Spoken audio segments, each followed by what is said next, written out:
আইছে বাসর ঘর করতে। গরিবের শখ কত, বাসর আমি করাইতাছি।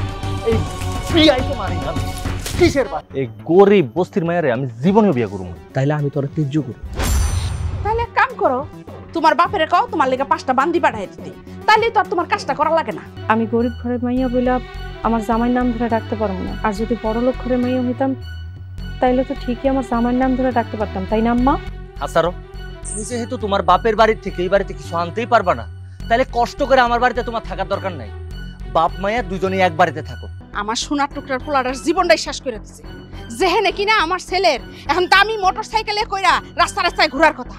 এই বয়সের পোলাপানের ইচ্ছা থাকে একটু বড় ফ্যামিলিতে বড় ঘরে বিয়ে শাদী করবে, অনেক কিছু দিবে। এটা চাও তো আমি কোনো অন্যায় দেখি না। একটা মাইয়ার বিয়ার পরে সব চাইতে আপন হয় তার স্বামী, আর সেই স্বামী যদি তার বউয়ের লগে খারাপ ব্যবহার করে তাইলে তার পরিবারের সবাই তার লগে খারাপ ব্যবহার করে।